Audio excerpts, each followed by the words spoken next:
अस्सलामुअलैकुम नाज़रीन, news first में आपका खैर मकदम है। मैं हूं मोहम्मद इस्लामुद्दीन मतीन। सबसे पहले नज़र डालते हैं हेडलाइंस पर।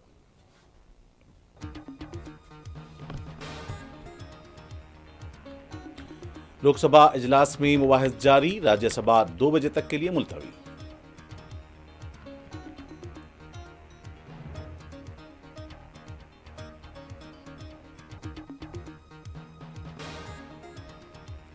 न्यूयॉर्क में मुसल्लह शख्स की फायरिंग का वाकया पेश आया, पुलिस अफसर समेत 4 अफराद हलाक, हमलावर भी मारा गया।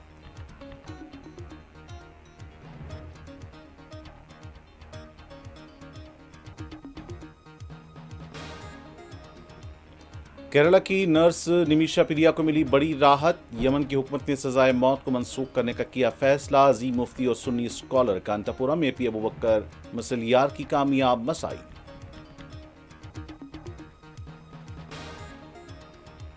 हुकूमत हिंद इसराइल की जारहियत को रोकने के लिए फौरी इकदाम करे, गजा में जारी इंसानी अलमिये पर गहरी तशवीश का इजहार। मुस्लिम तंजीमों और मुमताज़ मजहबी रहनुमाओं की गजा की मौजूदा सूरत हाल पर प्रेस कॉन्फ्रेंस। और श्रीशैलम प्रोजेक्ट के 5 दरवाजे खोलकर पानी छोड़ा गया, मौजूदा पानी की सतह 883 फुट तक पहुंच गई।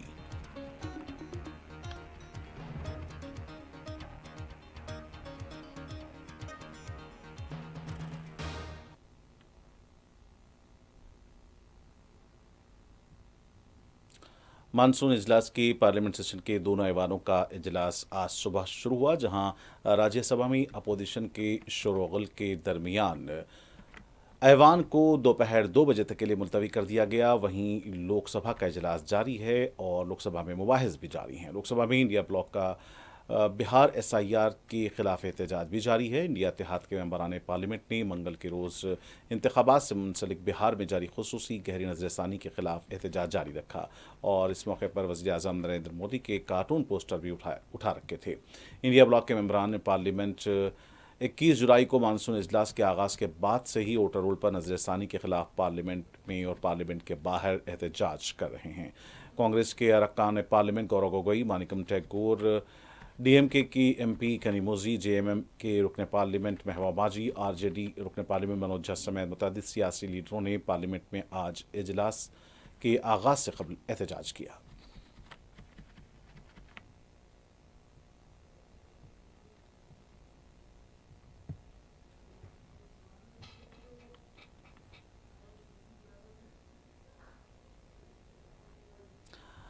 वज़ीर दिफा राजनाथ सिंह ने कहा, किसी के दबाव में ऑपरेशन सिंदूर को रोकने के अपोजिशन के इल्ज़ामात को एक सर मुस्तरद करते हुए लोकसभा में कहा कि इस ऑपरेशन के तमाम मकासद हासिल कर लिए गए थे और ये किसी के दबाव में नहीं रोका गया।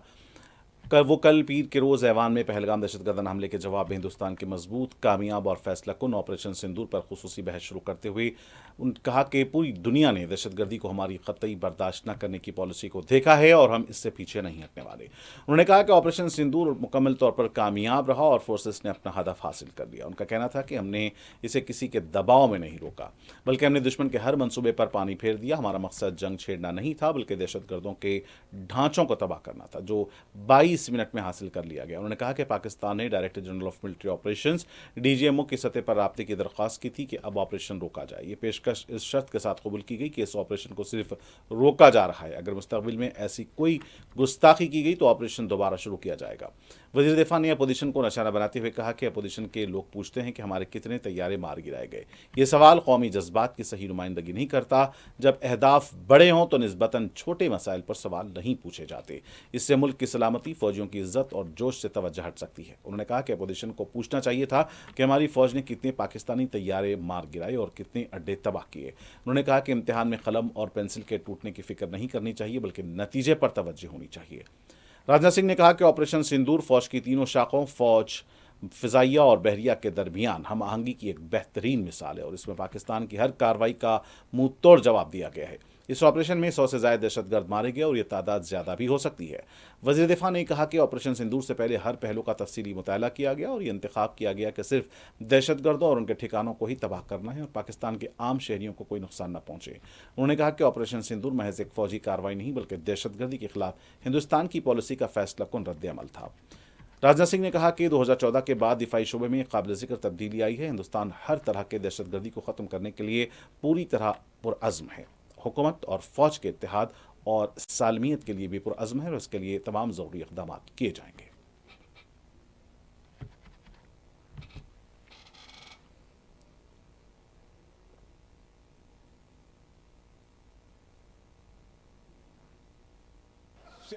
के युद्ध में, 71 के युद्ध में जब हमने पाकिस्तान को सबक सिखाया,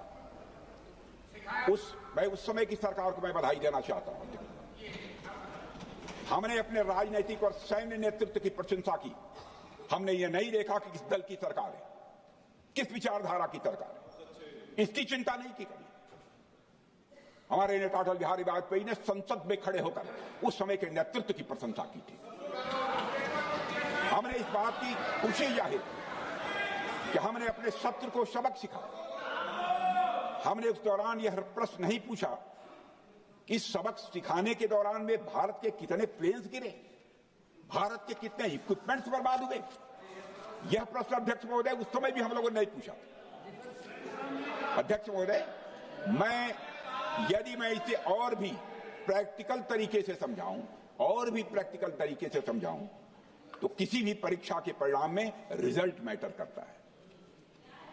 यदि किसी परीक्षा में कोई बच्चा अच्छे मार्क्स लेकर आ रहा है तो हमारे लिए उसके मार्क्स मैटर करने चाहिए। हमें इस बात का ध्यान नहीं रखना चाहिए कि एग्जाम के दौरान उसकी पेंसिल टूट गई थी या उसकी पेन खो गई।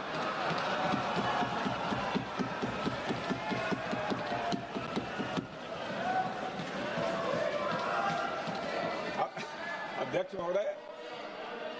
महोदय, अल्टीमेटली रिजल्ट मैटर करता है।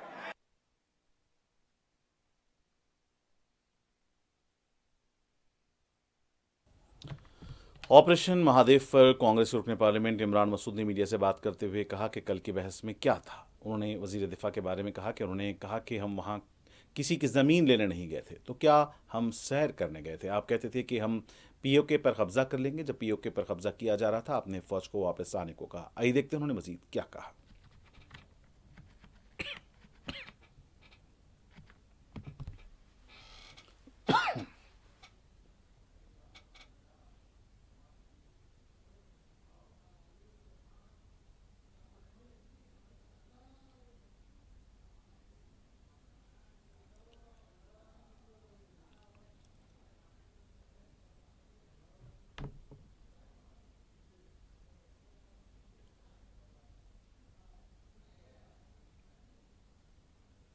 की डिबेट के अंदर क्या था। पहले डिफेंस मिनिस्टर की हुई। डिफेंस मिनिस्टर साहब ने कोई बात भी, मतलब आप कमाल देखिए, आप डिफेंस मिनिस्टर साहब कह रहे हैं कि हम वहां किसी की जमीन लेने नहीं गए थे, तो क्या टहलने गए थे आप? हैं? सेना को मौत के मुंह में झोंक रहे थे आप, तो क्या टहलने के लिए झोंक रहे थे हम सेना को? पीओके के ऊपर कब्जा करना था। आप बार बार बोलते थे पीओके पे कब्जा। जब पीओके पर कब्जा हो रहा था तो आपने कहा कि वापस आओ। अब्बा का हुक्म आया है अमेरिका से कि वापस आओ बेटा, चलो मैं तुम्हारे साथ ट्रेड नहीं करूंगा, तुम्हें व्यापार नहीं दूंगा, तुम वापस चलो यहां से। क्या तमाशा है? हमारी बहनों का सिंदूर उजड़ा। हमने सवाल पूछा पहलगाम के आतंकवादी कहां गए? कहां पहलगाम के आतंकवादी गए? कितना तेज चले एकदम कि गौरव गोगोई इधर पार्लियामेंट में सवाल पूछते हैं, उधर मुठभेड़ हो जाती है और कहते हैं कि साहब इसका मास्टरमाइंड। अभी तो आपने बताया भी नहीं था मास्टरमाइंड कौन है। मतलब 15 मिनट में जय पांडा जी वहां पे घोषणा कर देते हैं, जब उसके बाद सेकंड राउंड के अंदर कि साहब मास्टरमाइंड मारा गया। अरे भाई, इतने तेज थे तो पीओके पे झंडा लहराते तो छाती ठोक के कहते, और तुम्हें कंधों पर उठा के हम पार्लियामेंट में घूमते, कहने लगा जिंदाबाद, वाह साहब क्या काम किया है, हम पीओके पर कब्जा किया है। अरे हमारे बच्चे जिनके शहीद हो गए, जिनकी सामने उनकी मांग उजड़ गई है।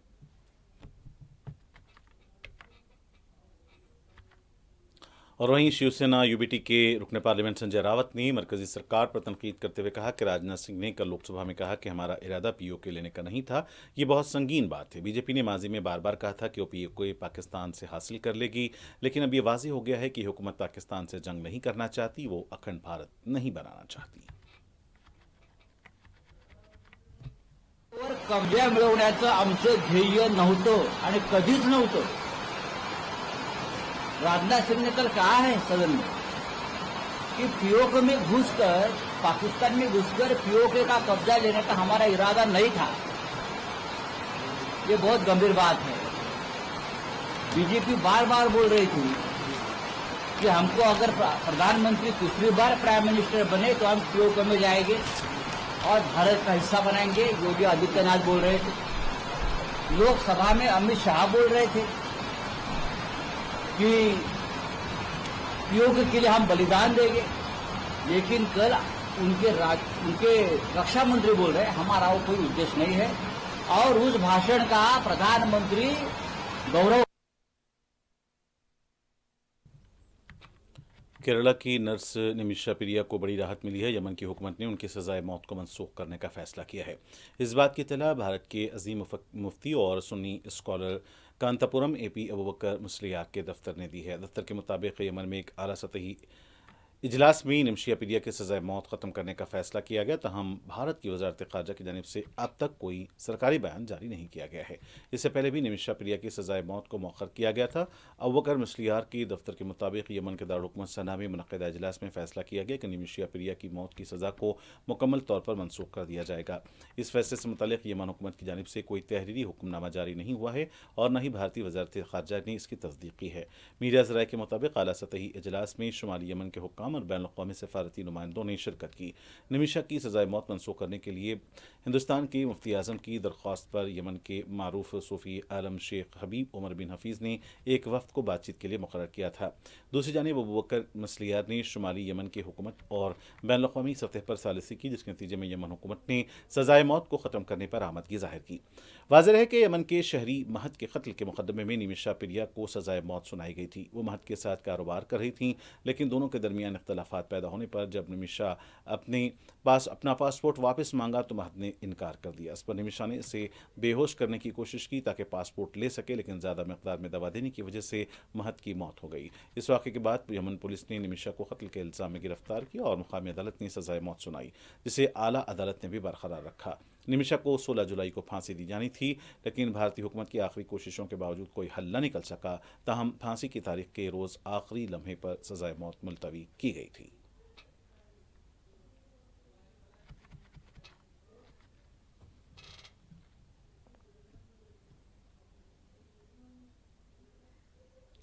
सुप्रीम कोर्ट कॉलेजियम ने मुंबई दिल्ली हाई कोर्ट में 4 जजेस की तकर्रुरी की सिफारिश की है. चीफ जस्टिस BR गवई की सरबराही में सुप्रीम कोर्ट कॉलेजियम ने बॉम्बे हाई कोर्ट के 3 और दिल्ली हाई कोर्ट के लिए 1 जज की तकर्रुरी की सिफारिश की है. अदालत उज़्मा के बयान के मुताबिक बॉम्बे हाई कोर्ट के लिए एडवोकेट अजीत भगवान राव करितनाकर, आरती अरुण साठे और सुशील मनोहर गौडेश्वर को जज बनाने की सिफारिश की गई है. इसी तरह जुडिशियल अफसर विमल कुमार यादव को तरक्की देकर दिल्ली हाई कोर्ट के जज के ओहदे पर तैनात करने की तजवीज़ दी गई है.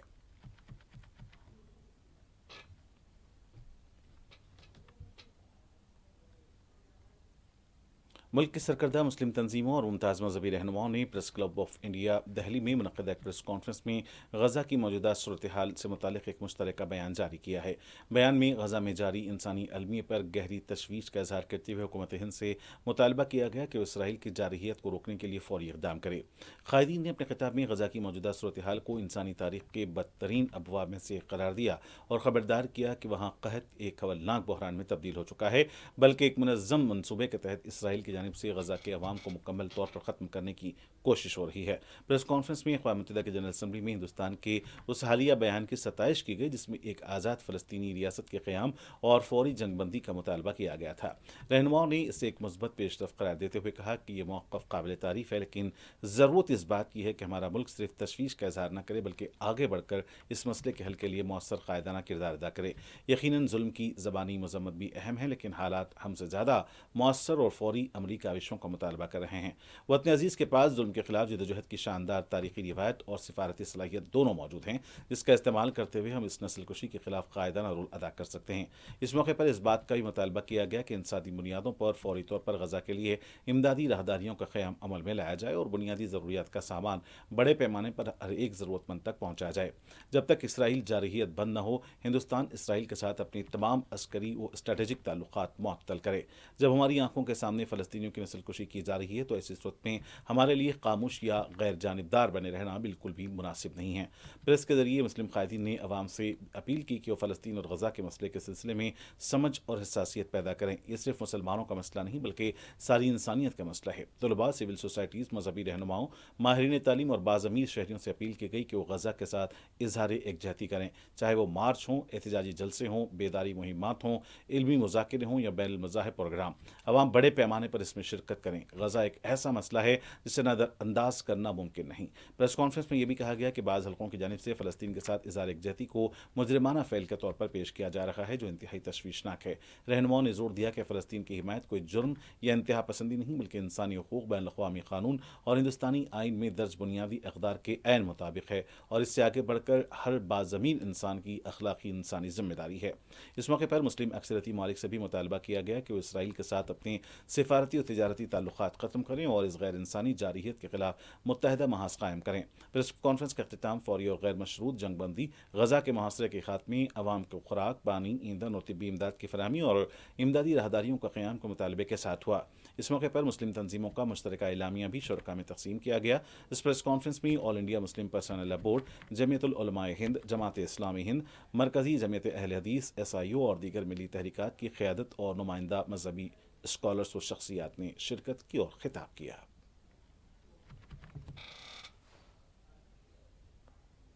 उसका असल मकसद ये है कि वहाँ से किसी तरह जिस दिन वो बैरियर्स जो हर तरफ लगे हुए हैं तोड़ दिए जाएंगे तो वो लोग मजबूर होकर भागना शुरू हो जाए। ये उनका प्लान है, बहुत ही पुराना प्लान है, आज का नहीं बल्कि ये है तकरीबन कुछ नहीं 40 साल से इसराइली तरह तरह से बोलते गए हैं कि हमको गज़ा से फ़लस्तीनियों को निकालना है। अब ये जो वहाँ पे हो रहा है, आप देख रहे हैं टेलीवाइज जो है जो जेनोसाइड हो रहा है, टेलीवाइज मास हंगर जो वहाँ पे स्टारवेशन जो वहाँ पे हो रहा है और दुनिया खामोश है। हालांकि जनरल असेंबली में 140 मुल्कों ने इसके खिलाफ वोट दिया है। वर्ल्ड कोर्ट है, उसने नेतन्याहू उनके 2 साथियों को के अरेस्ट वारंट पे दिए हुए हैं, उसके बावजूद अमल नहीं हो रहा। दुनिया की अक्सरियत इसके खिलाफ है। अमेरिका, साउथ अमेरिका पूरी तरह खिलाफ है। अब बल्कि अभी कल परसों जो है वहाँ के कोलंबिया के प्रेसिडेंट ने कहा है कि कोई भी शिप तुमको नजर आए जो इसराइल के सामान ले जा रही है तो उस शिप को अरेस्ट करके हमारे कोर्ट में ले आओ। यहाँ तक वो लोग ऐसी साउथ अमेरिका वो इस केस को वर्ल्ड कोर्ट में ले गया और दूसरे और बहुत से मुल्क, मैं समझता हूँ इस वक्त कोई कुछ नहीं तो 15 मुल्क हैं जो कि उसके फरीक बन चुके हैं। दुनिया के बहुत से ममालिक, एशिया के ममालिक इसमें साथ हैं, लेकिन मगरिब के यानी वेस्टर्न कंट्रीज कुछ हैं जो इसराइल को सपोर्ट कर रहे हैं। इसके बावजूद वो खुद भी कह रहे हैं कि उनके यहाँ जो प्रेस है वो बोल रहा है, उनके यहाँ पॉलिटिशियन बोल रहे हैं कि जेनोसाइड हो रहा है। उसके बावजूद जो चीज़ आज स्टेक है, जो चीज़ आज स्टेक पे है वो सिर्फ गज़ा नहीं है, फ़लस्तीनी नहीं है, बल्कि इंटरनेशनल लॉ है। इंटरनेशनल लॉ को तोड़ा जा रहा है। अभी इसकी वजह से एक लॉलेस एक इंटरनेशनल सिचुएशन पैदा हो जाएगी जिसमें कोई भी कुछ भी कर सकेगा। चाइना जो है बैठ करके किसी मुल्क पे कब्जा करना शुरू कर देगा, रशिया किसी मुल्क पे कब्जा करना शुरू कर देगा, अमेरिका कुछ भी, यानी कोई कुछ नहीं बोल पाएगा। लोग कहेंगे देखो तो अभी गज़ा में इसराइल ने सब किया तो उन्होंने कुछ भी नहीं किया, तो वो बोल नहीं पाएंगे वो। तो इंटरनेशनल लॉ जो तकरीबन 150 साल इतनी मेहनत से बनाया गया है, आज उसकी धज्जियां उड़ाई जा रही हैं, इसराइल उड़ा रहा है। और इसराइल की जो सपोर्टर वेस्ट में है, खासतौर से अमेरिका है वो, और ब्रिटेन भी बड़ी हद तक उसमें साथ दे रहा है। और ये लोग हालांकि बोलते हैं कि गलत हो रहा है, ठीक है, लेकिन गलत को रोकना चाहिए। उनके पास ताकत है, उसके बजाय कि वो उनको असलियत दे रहे हैं, मुस्तकिल असलियत दे रहे हैं। अमेरिका से हर 15 मिनट के ऊपर जो है वहां से कुछ न कुछ शिपमेंट वहां से असले की आ रही है और मुस्तकिल खड़ा हुआ उसके साथ, तो ये गलत हो रहा है।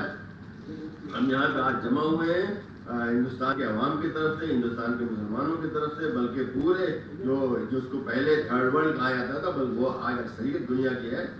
वेस्ट जो है आज खाली वेस्टर्न यूरोप अमेरिका में जो है वो सीमित हो गया है, बाकी दुनिया सब एक साथ है। पूरा तो दुनिया इसके खिलाफ है, तो उसके सबके नाम पर हम ये कहना चाहते हैं कि इसको रोका जाए, वरना सिर्फ गज़ा का नहीं बल्कि इंटरनेशनल लॉ का भी जो है तकरीबन खात्मा हो जाएगा। और खात्मा होगा तो ये लॉलेस एक जंगल बन जाएगा, ये दुनिया जंगल बन जाएगी जिसमें रहना बहुत मुश्किल हो जाएगा। इसलिए अभी भी देर बहुत नहीं हुई, हालांकि रोजाना लोग मर रहे हैं। हर वक्त अभी आप अल जजीरा का वेबसाइट खोल लीजिए, आपको लाइव स्ट्रीमिंग वहाँ नजर आएगी कि कैसे लोग मर रहे हैं, लोग खाना लेने जा रहे हैं, उन पे गोली चल रही है, टेंट्स के ऊपर सारे के लोग वहाँ के 24 लाख लोग वहाँ के हैं, उनको अपने घरों से निकाल करके ला के टेंटों में डाल दिया गया है। इतना बड़ा जुल्म क्यों? कोई अगर यही चीज जो है आज वेस्टर्न यूरोप में, अमेरिका में या कनाडा में कहीं हो रही होती, सिर्फ कृष्णा पर वाक़े तेलंगाना और यूपी के मुश्तरका श्रीसेलम प्रोजेक्ट में भारी मकदार में पानी दाखिल हुआ, जिसके बाद खतरे को भांपते हुए हुक्काम ने गुज़िश्ता रोज़ खोले गए 3 दरवाज़ों के साथ मज़ीद 2 दरवाजे खोलते हुए अब जुमला 5 दरवाज़ों को 10 फुट तक उठा दिया है, जिससे पानी का अखराज किया जा रहा है। कर्नाटक और महाराष्ट्र में जारी मूसलाधार बारिश के नतीजे में दरियाए कृष्णा और इसकी मुआविन नदियों में जबरदस्त पानी का बहाव देखा जा रहा है। कृष्णा पर वाक़ तेलंगाना और एपी के मुश्तरका श्रीसेलम प्रोजेक्ट में भारी मकदार में पानी दाखिल हुआ, जिसके बाद खतरे को भांपते हुए हुक्काम ने गुज़िश्ता रोज़ खोले गए 3 दरवाज़ों के साथ मज़ीद 2 दरवाजे खोलते हुए अब जुमला 5 दरवाज़ों को 10 फीट तक उठा दिया है, जिनसे पानी का अखराज किया जा रहा है। फिलहाल बालाई इलाकों में 2,32,290 क्यूसेक्स पानी का बहाव जारी है, जबकि 5 दरवाज़ों और दाएं बिजली घरों के जरिए मजमूई तौर पर 2,01,743 क्यूसेक्स पानी खारिज किया जा रहा है। श्रीसेलम झील की मुकम्मल गुंजाइश 885 फुट है, जबकि इस वक्त पानी की सतह 883 फुट तक पहुंच चुकी है। हुक्काम ने बताया कि वो हर घंटे पानी के बहाव पर नजर रखे हुए हैं।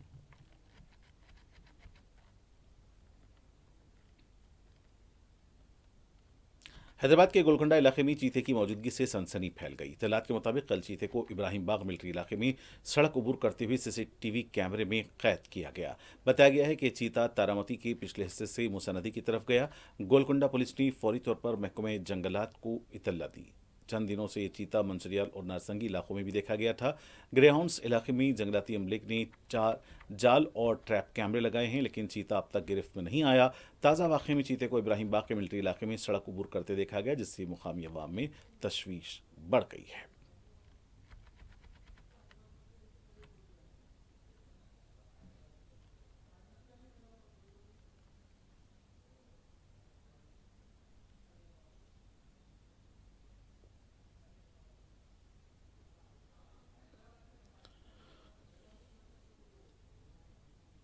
अमेरिका के न्यूयॉर्क में मुसल्लह शख्स की फायरिंग का वाक़या पेश आया, जिसमें पुलिस अफसर समेत 4 अफराद हलाक हो गए और हमलावर भी मारा गया। अमेरिकी शहर न्यूयॉर्क के मेयर का कहना है कि मैनहट्टन में पेश आए फायरिंग के एक वाक़े में 4 अफराद हलाक हो गए हैं, जिनमें एक बांग्लादेशी निजात पुलिस अफसर भी शामिल है। M4 राइफल से मुसल्लह शख्स की शनाख्त M4 राइफल से इसने फायरिंग की और मुसल्लह शख्स की शनाख्त 27 साला शेन तमोरा के नाम से हुई है। मज़ीद तहक़ीक़ात और जारी हैं।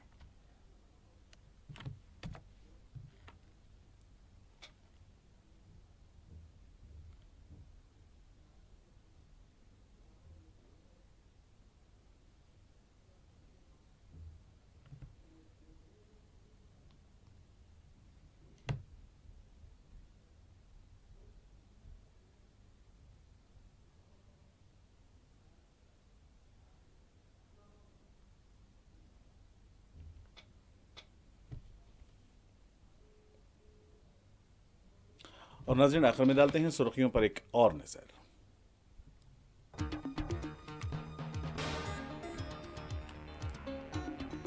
लोकसभा इजलास में मुबाहिस जारी, राज्यसभा 2 बजे तक के लिए कर दी गई मुलतवी।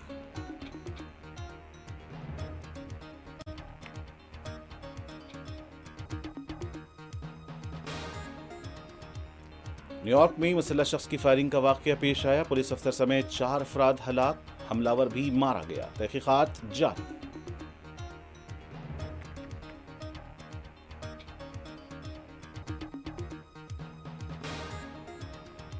केरला की नर्स निमिशा पिरिया को मिली बड़ी राहत। यमन की हुकूमत ने सजाए मौत को मंसूख करने का किया फैसला। अजीम मुफ्ती और सुन्नी स्कॉलर कांतापुरम AP अबूबकर मसलियार की कामयाब मसाई।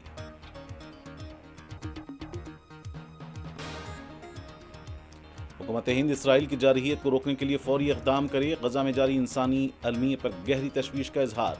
मुस्लिम तंजीमों और मुमताज़ मजहबी रहनुमाओं की गजा की मौजूदा सूरत हाल पर प्रेस कॉन्फ्रेंस।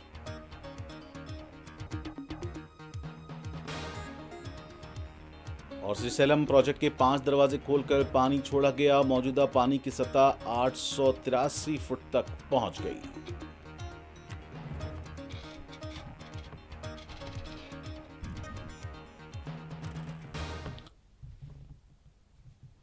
और नाज़रीन के साथ न्यूज़ फर्स्ट का सिलसिला यहीं इख्तिताम को पहुंचता है। मुझे मोहम्मद इस्लामुद्दीन मतीन को पूरी टीम के साथ दें इजाज़त। देखते रहें 4TV न्यूज़। खुदा हाफिज़।